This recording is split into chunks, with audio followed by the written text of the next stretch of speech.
আমি কে? আমি মুনাফিক। এই কথাটা নিজেকে বলতে পারবেন? এই কথাটা নিজেকে বলতে হবে যে আমি হচ্ছি মুনাফিক। এই যে লোকগুলো নামাজে যাচ্ছে, আজান হচ্ছে, আমি নামাজে যাচ্ছি না, আজান হচ্ছে, তবুও আমি যেতে পারি না, আমাকে ভালো লাগে না, আমার মন টানে না, মসজিদের প্রতি আমার শোক নেই, মহব্বত নেই, ভালোবাসা নেই। তখন নিজেকে কি মনে করতে হবে? যে আমি মুনাফিক। এই জিনিসটা নিজেকে মনে করবেন এবং তওবা করবেন, আল্লাহ এটা পরিবর্তন করে দেবেন ইনশাআল্লাহ। তো আলোচনার আজকে আমার বিষয় কি, যে ফজরের সালাতের পরে কিছু আমল রয়েছে, বিশেষ কিছু আমল, খুবই হালকা আমল, তবে ধৈর্যের আমল। তবে এই ধৈর্যের বিনিময়ে যে প্রতিদান, এইটা কল্পনা করলে ওই কষ্টটাকে কষ্ট মনে হবে না। আচ্ছা, যদি বলা হয় আপনাকে যে আপনি এই এই কাজগুলো একটু করেন, আমি আপনাকে হজ করার ব্যবস্থা করে দিচ্ছি, তাহলে আপনি কি বলবেন? হ্যাঁ, আমি তো কোনোদিন কল্পনাই করিনি যে আমি হজ করতে যেতে পারবো। তো যখন আপনি বলছেন যে আপনার এই কাজগুলো করে দিলে বা এত সময় ধরে করে দিলে আপনি আমাকে একটা হজের ব্যবস্থা করে দেবেন, তখন কি আর কোনো ইমানদার ওই কষ্টটাকে কষ্ট মনে করে? করে না, করে না।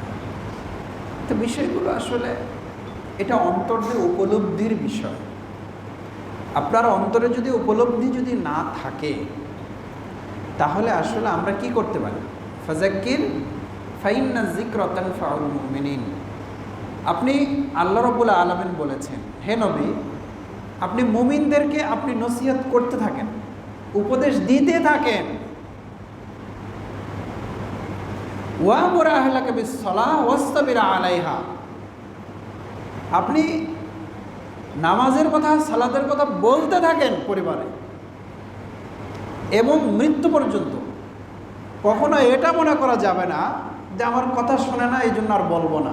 না, কথা শোনে না, এটা ওর দায়িত্ব, কিন্তু বলতে থাকতে হবে, আদেশ করতে থাকতে হবে মরা পর্যন্ত, এটা আপনার দায়িত্ব।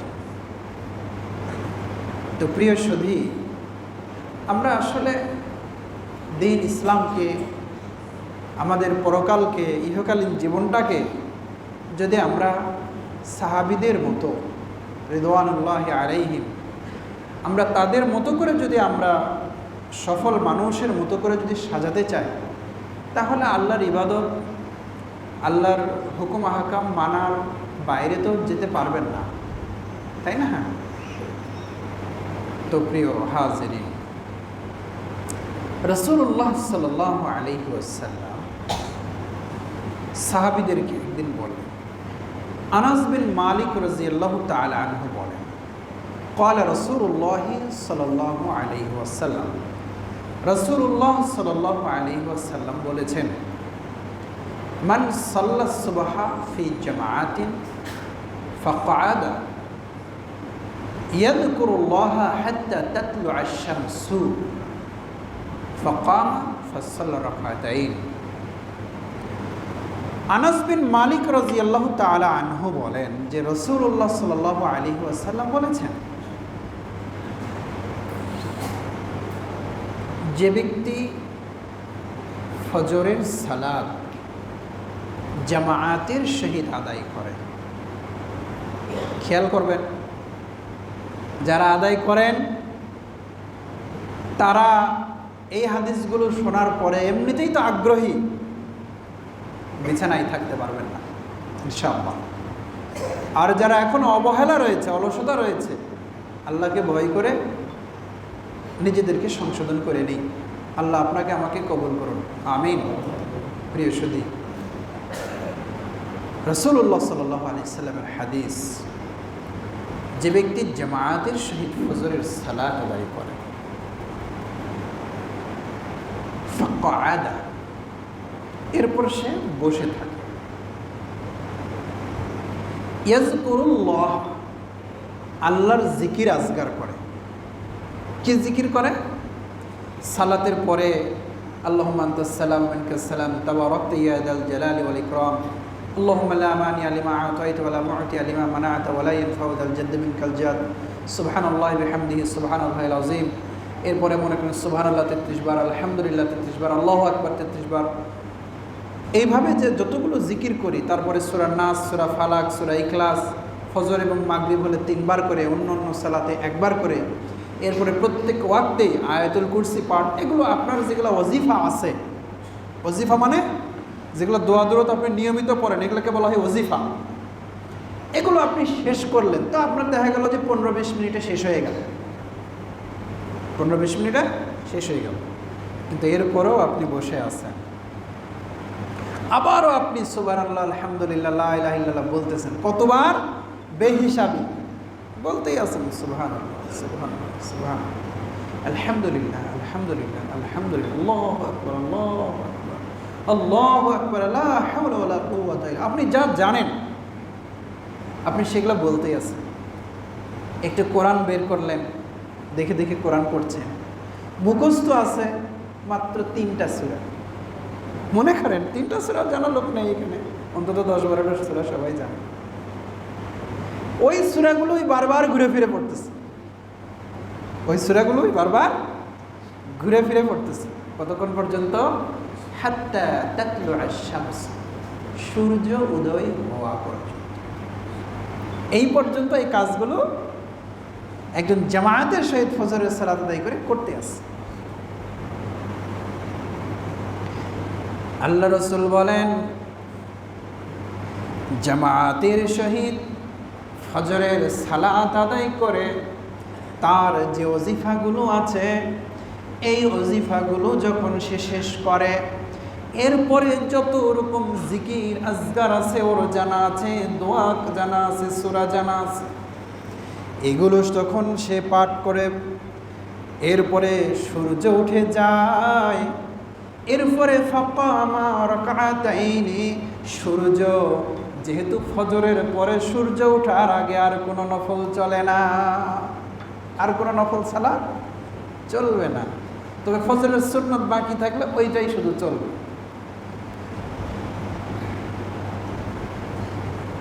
সূর্য উদয় হয়ে গেল, 2 রাকাত সালাত আদায়। কয় রাকাত? 2 রাকাত। 2 রাকাত, বেশি না, মাত্র 2 রাকাত। আল্লাহ রাব্বুল আলামিন এত খুশি হন, ওই বান্দার আমল নামায় রাসূলুল্লাহ সাল্লাল্লাহু আলাইহি ওয়াসাল্লাম বলেছেন, ফাকানাত লাহু কাআজরি হাজ্জাতিন ওয়া উমরাতিন তাম্মাতিন তাম্মাতিন তাম্মাতিন। ওই ব্যক্তির আমল নামাতে আল্লাহ রাব্বুল আলামিন একটি পরিপূর্ণ পরিপূর্ণ পরিপূর্ণ, 3 বার বলেছেন পরিপূর্ণ, অপূর্ণ না,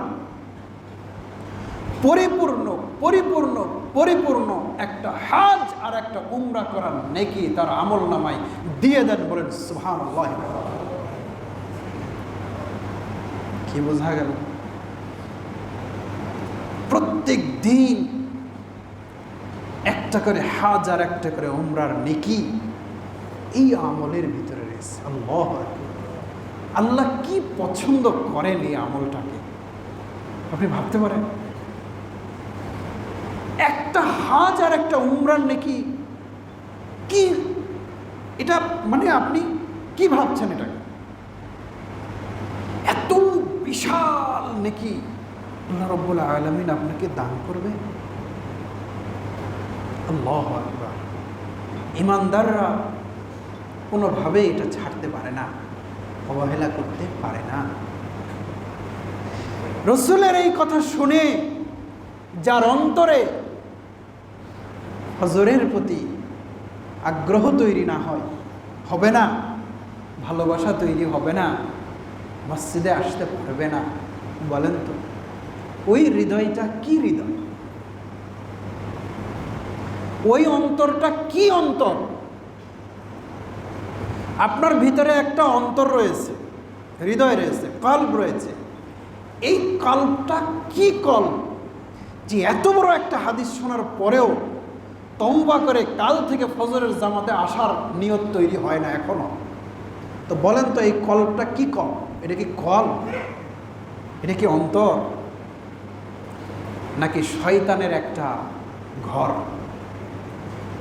মন খারাপ করেন না, নিজেকে বিবেচনা করবেন যে আমি কোনটা, আমাকে কোনটা ভালো লাগে, কোনটা ভালো লাগে না, এটা সব সময় নিজেকে চিন্তা করবেন। আপনাকে ছোট করা, হেয় করা তো আমার উদ্দেশ্য না, কিন্তু আপনি বোঝেন জিনিসটা কি। আল্লাহ রাসূল বলেন, শুধু তাই নয়, শুধু তাই নয়, ওয়ালাদ ইসমাঈল, নবী ইসমাঈল ছিলেন, সেই ইসমাঈল আলাইহিস সালামের বংশের তার যে সন্তান, এরকম 4 জন সন্তানকে কিছু মানুষ বিক্রি করে দিয়েছে। ওই যে ইউসুফ আলাইহিস সালামকে বিক্রি করেছিলেন না, আপনারা জানেন তো, কুয়া থেকে তুলে বিক্রি করে দিচ্ছিল বাজারে।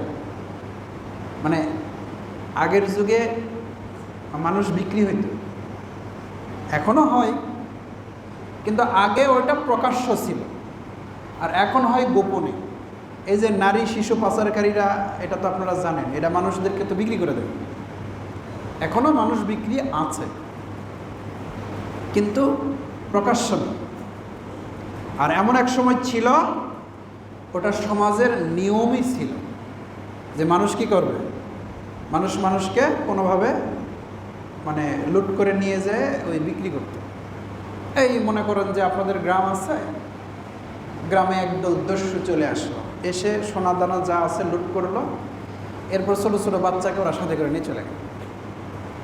আপনি যদি ওদেরকে প্রতিহত করতে পারেন তো পারলেন, যদি না পারেন তাহলে ওরা সন্তান সহ নিয়ে চলে যাবে। যাই বিক্রি হচ্ছে হাটে, এই বাজারে, বাজার লেগেছে, গরু ছাগলের যেরকম বাজার লাগে না, এরকম করে মানুষের বাজার লাগে। এটা সত্য কথা, এটা কোনো মানে আপনারা অস্বাভাবিক মনে করেন না, এগুলো হয়তো আগে। তো ইউসুফ আলাইহিস সালামকে ওই যে মিশরের বাজারে বিক্রি হলো কিভাবে? ওই ওখানে হাট লেগেছিল, মানুষ বিক্রি হচ্ছে। তো নবী সাল্লাল্লাহু আলাইহি ওয়াসাল্লাম যখন নবী হলেন, এরপরে উনি ঘোষণা দিলেন, এরকম করে তো চলতে পারে না, মানুষ এইভাবে মানুষকে বিক্রি করবে। এটাকে বলা হয় কৃতদাস। কৃত মানে কেনা, মানে যাদেরকে দাস হিসাবে রাখা হয়েছে মাসিক বেতনের ভিত্তিতে না, একবারে বাজার থেকে খরিদ করে নিয়ে আসা হয়েছে, কিনে নিয়ে এসেছে। নারী পুরুষ এরকম কিনতে পাওয়া যায়। তো এই যে কৃতদাস, মানে এরকম মনে করেন যে ইসমাঈল আলাইহিস সালামের যে সন্তান, তাদেরকে বিক্রি করা হয়েছে। আচ্ছা বলেন তো, তাদেরকে এখন উদ্ধার করতে হবে কি হবে না? হ্যাঁ, তো উদ্ধার আপনি কিভাবে করবেন? একজন ব্যক্তি কিনে নিয়েছে, মনে করেন যে 50,000, 1 লাখ টাকা, 1 কোটি টাকায় একটা মানুষকে কিনে নিয়েছে। তা আপনি যদি বলেন এই তুমি ওকে ছেড়ে দাও, ও কি বলবে বলেন তো? ছেড়ে দিব, কিন্তু আমি যে টাকা দিয়ে কিনছি টাকাটা দাও, আমার টাকাটা দাও, আমি তো মাংনায় নিয়ে আসি নাই, তো তা আমাকে টাকাটা দাও। এই দাবি করবে কি করবে না? করাটা স্বাভাবিক। তো আল্লাহ রাসূল সাল্লাল্লাহু আলাইহি সাল্লাম নবী হওয়ার পরে একটা প্রসেসে নিয়ে আসলেন। কি ধরনের প্রসেসে? তিনি বললেন যে যে ব্যক্তি কোনো মুসলিমকে, এমন একটা মুসলমান ও আবার কৃতদাস, একজনের অধীনে আছে কিন্তু সে মুসলিম, কেউ যদি ওই কৃতদাসটাকে যদি মুক্ত করে দেয়, কিভাবে মুক্ত করবে? নিজের টাকা পয়সা ওই ব্যক্তিকে দিয়ে, ভাই কত হলে তুমি একে ছেড়ে দেবে, ওই টাকাটা দিয়ে ওকে মুক্ত করে দেবে। আল্লাহ রাসূল সাল্লাল্লাহু আলাইহি ওয়াসাল্লাম বললেন, এই আমল যে করবে, ওই কৃতদাসের প্রত্যেকটা অঙ্গের বিনিময়ে যে মুক্ত করে দেওয়ার ব্যবস্থা করে দিল, তার প্রত্যেকটা অঙ্গ জাহান্নাম থেকে আল্লাহ মুক্ত করে দেবেন। মানে ওর হাতের বিনিময়ে আমার হাত, ওর পায়ের বিনিময়ে আমার পা, ওর মাথার বিনিময়ে আমার মাথা, ওর দেহের বিনিময়ে আমার দেহ। মানে মুক্ত হলো, নবী খুব সুন্দর করে বুঝাই দিলেন যে প্রত্যেকটা অঙ্গের বিনিময়ে তুমি যে মুক্ত করে দিলে, তোমার প্রত্যেকটা অঙ্গ মুক্ত হয়ে গেল জাহান্নাম থেকে, আল্লাহ মুক্ত করে দিল। তাহলে এই কৃতদাসকে মুক্ত করা এটা কীরকম ফজিলতপূর্ণ আমল এবং কত টাকা লাগতে পারে একজন মানুষ ভাবতে পারেন? এবং আপনারা আরও একটা তথ্য জানেন, জেনে রাখবেন, এটা আপনাদের জানা আছে, শুধু স্মরণ করে দিই। ইসলামী অর্থনীতিতে যাকাতের একটা ব্যবস্থা আছে। বছর অন্তর নেশাব পরিমাণ মাল থাকলে তাকে যাকাত দিতে হবে, তাই না? এই যাকাতের যে সম্পদটা খরচ হবে 8 ভাগে। এর ভিতরে একটা ভাগ হলো অফের রিকাব, একটা ভাগ হলো থাকবে যে ইসলামের রাষ্ট্র দেখবে যে কোথাও কোনো মুসলমান কোনো দাস আছে কিনা, কেনা গোলাম কোথাও আছে কিনা, মুসলমান কিন্তু অন্যের অধীনে আছে, কেনা তাকে কিনে নিয়েছে। যাকাতের টাকা হলেও ইসলামী রাষ্ট্র কি করবে?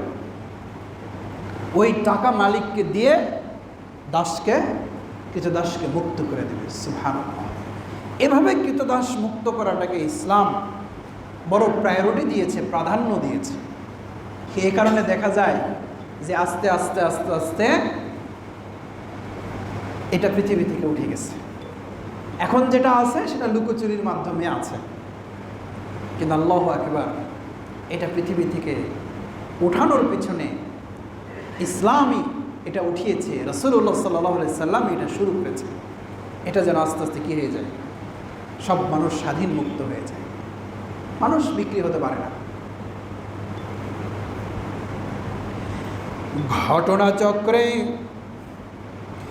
এইরকম যদি হয়েই যায়, আল্লাহ রসুল বলেন ফজরের সালাত জামাতে আদায় করেছে, ওয়াজিফা পাঠ করেছে, জিকির আজগার করেছে, সূর্য উদয়ের পরে আবার 2 রাকাত সে নফল সালাত আদায় করেছে, আল্লাহ এত খুশি হন, আল্লাহ এত খুশি হন, ওই বান্দার আমল নামায় যেন তেন মানুষ নয়, ইসমাইল আলাইহিস সালামের 4 জন সন্তানকে কৃতদাস হয়ে গেছে, এমন 4 জন সন্তানকে নিজের পয়সা খরচ করে মুক্ত করে দিলে যে নেকি আল্লাহ রাব্বুল আলামিন ওই বান্দার আমল নামায় সেই পরিমাণ নেকিতে ভরপুর করে দেয়।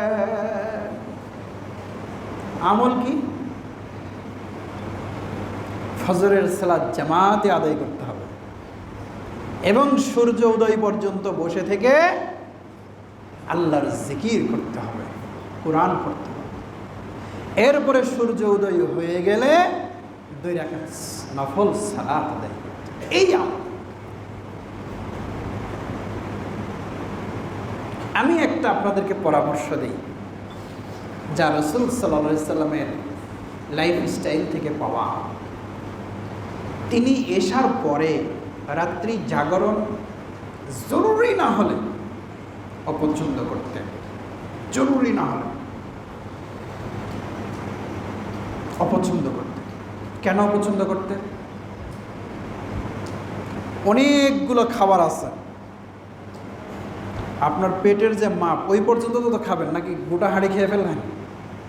আমরা যখন রোজা থাকি বড়দিনের বেলা, ইফতার সামনে দেখে কি মনে হয়, 1 গামলা মুই খেয়ে ফেলবো, কিন্তু আসলে কি হয়, ওই আপনার আমার যতটুকুন ওই মাপ মতো নেবেন, এরপরে আর পোলাও কোরমা দিলেও আর নিতে পারবেন না। এটা হলো পেটের চাহিদা। এই চোখের ঘুমের একটা চাহিদা আছে,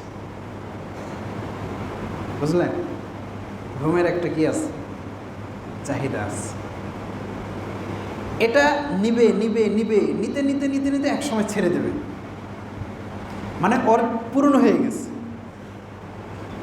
এই জন্য রাসূলুল্লাহ সাল্লাল্লাহু আলাইহি ওয়াসাল্লাম এশার পরে জরুরত না থাকলে উনি রাত্রি জাগরণ করতেন না, কারণ চোখের যেটা খোরাক এটা দিতে হবে। ঘুমে গেলেন, নিচ্ছে ঘুম ঘুম হতে হতে হতে হতে এক সময় তো চোখেরও তো পেট ভরবে নাকি, ফজরের সময় বা তাহাজ্জুদের সময় আপনি কি হয়ে যাবেন, জাগা হয়ে যাবেন ইনশাআল্লাহ।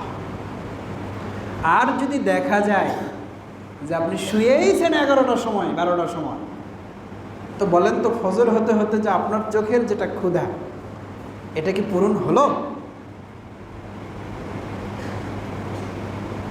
তো পূরণ না হলে আপনি ফজরে উঠবেন কেমন করে? আপনার চোখটা তো ছেড়ে দিবে আপনাকে, আপনার দেহকে, এটা কিভাবে ছেড়ে দেবে? ওর চাহিদা তো পূরণ হয় নাই।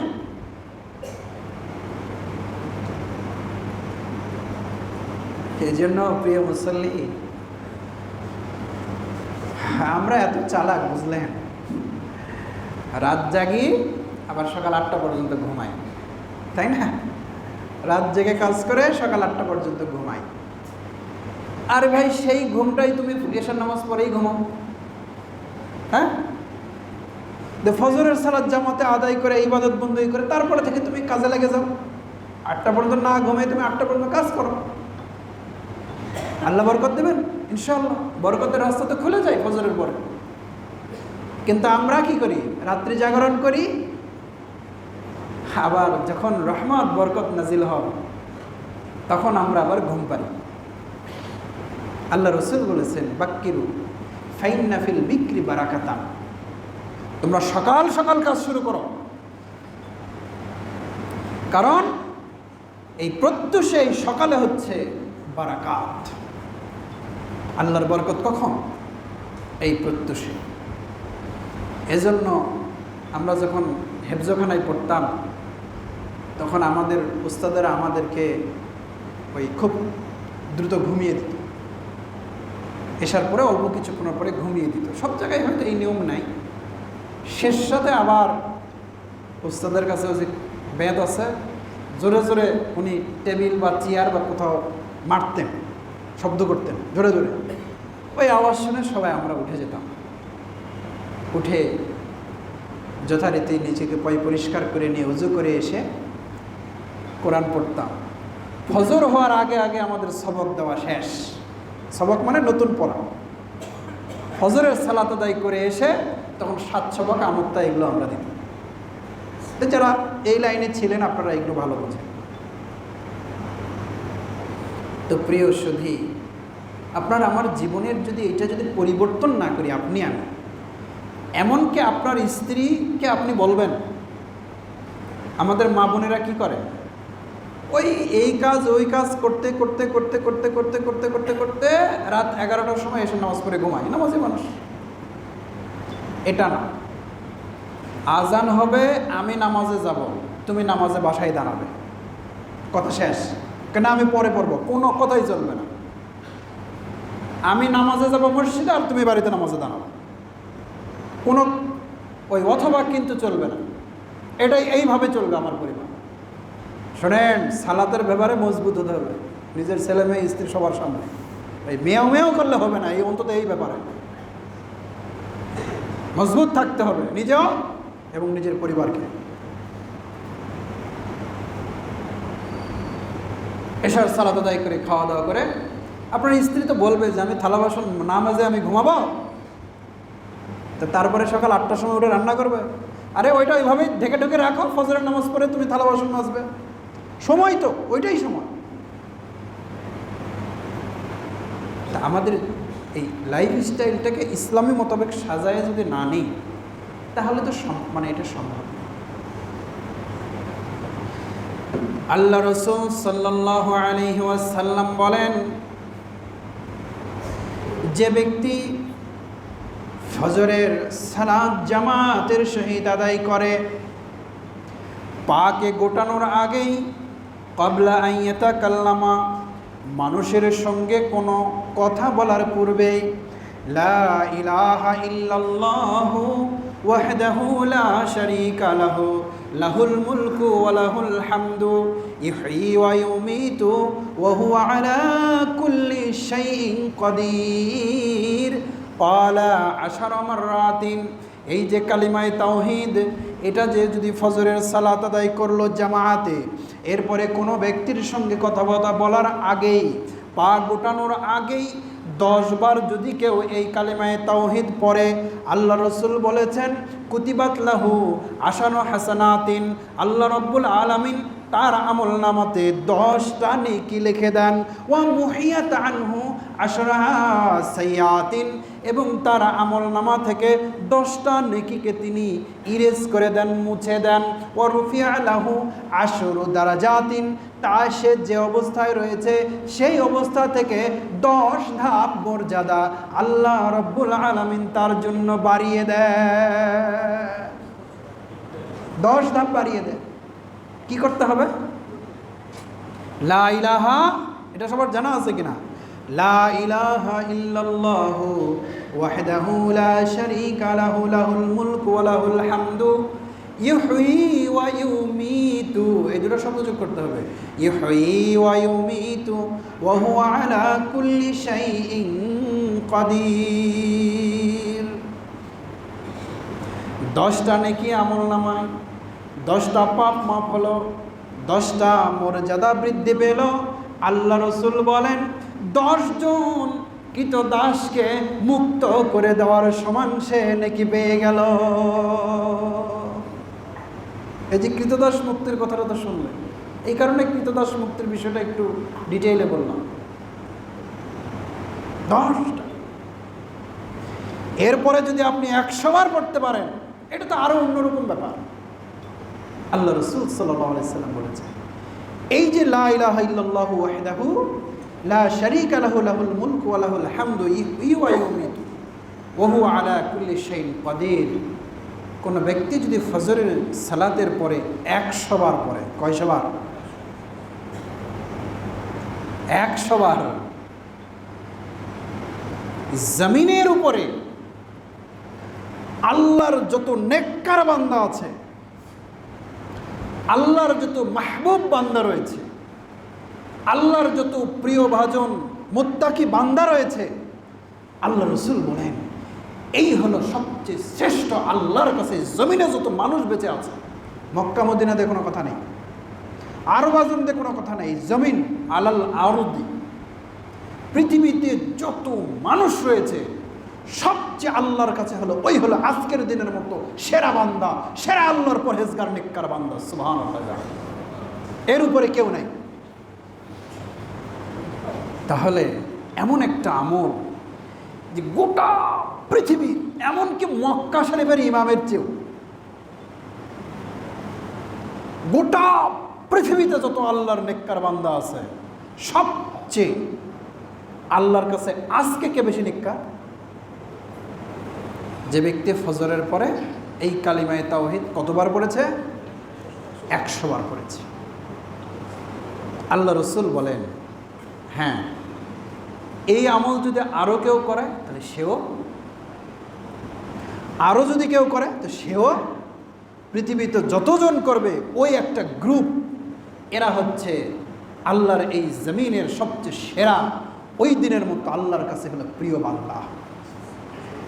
আপনি আমি চাই না যে পৃথিবীর সবচেয়ে আল্লাহর প্রিয় বান্দা হতে, আল্লাহর ওলি হতে, আল্লাহর প্রিয় মাহবুব বান্দা হতে আপনি আমি চাই। এই হলো তার আমল। এই আমলগুলো আসবে কিভাবে? ফজরে ঘুমিয়ে থাকলে তো হবে না, ফজরের সালাত জামাতের সহিত আদায় করলে এই ফজিলত। আমরা চেষ্টা করবো ইনশাআল্লাহ, আল্লাহ তৌফিক দান। প্রিয় সুধী, আরেকটা কথা একটু মাথায় নেন তো আপনারা। আচ্ছা, এই যে জিকির আজকারের কথা যেগুলো আমি বললাম, এগুলো কি ফরজ না নফল? বলেন তো, ফরজ না নফল? সবাই বলেন নফল। এগুলো কি নফল? আচ্ছা, নফলেরই যদি এত ফজিলত হয়, আপনারা যেগুলো শুনলেন, অনেকের কাছে কিন্তু আজকে এটা প্রথম এই হাদিসগুলো। তো নফল ইবাদতের যদি এত মর্যাদা হয়, আপনি কি কল্পনা করতে পারেন তাহলে ফরজ যেটা, মানে ফজরের যে ফরজ সালাত, এইটার আরো কত মর্যাদা। সুবহানাল্লাহ। এমনি কি এই সালাত আদায়কারীদের নাম মুনাফিকের খাতায় নাম আল্লাহর কাছে থাকে না? এই সালাত, যে ফজরের সালাত জামাতে আদায় করে, এদের নাম পাপী হতে পারে মানুষ, পাপ পুণ্য নিয়েই মানুষ। আমার পাপ আছে, আপনারও পাপ আছে। আমি এখানে বক্তব্য দিচ্ছি মানে যে খুব আমি ফেরেশতা, এরকম না। পাপ পুণ্য নিয়ে আমরা, কিন্তু এই আমল যার রয়েছে, অন্তত আল্লাহর কাছে সে মুনাফিক বান্দা নয়, হতে পারে না। আর নিজেকে যত স্মার্ট, যত শিক্ষিত, যত টাকাওয়ালা, যত ক্ষমতাবান মনে করেন, সালাত থেকে দূরে আপনি নিশ্চিত আল্লাহর খাতায় আপনার নাম কোথায় লেখা আছে? বলেন সবাই, জোরে বলতে হবে। মুনাফিক হিসেবে লেখা আছে। অতএব আল্লাহকে ভয় করতে হবে, নিজেকে পরিবর্তন করতে হবে। আল্লাহ আপনাকে আমাকে তৌফিক দান করুন। আল্লাহর প্রিয় বান্দা হিসাবে যেন এই দুনিয়াতে আমরা বেঁচে থাকতে পারি, আমিন। এবং আমরা যখন দুনিয়া থেকে চলে যাব, আল্লাহ রাব্বুল আলামিনের প্রিয় বান্দা হয়েই যেন কবরে যেতে পারি। আল্লাহ আপনাকে আমাকে সেই প্রিয় বান্দাদের কাতারে অন্তর্ভুক্ত করুন। আল্লাহুম্মা আমিন। ইহদিনাস সিরাতাল মুস্তাকিম সিরাতাল্লাযীনা আন'আমতা আলাইহিম। আল্লাহুম্মা আমিন। বারাকাল্লাহ।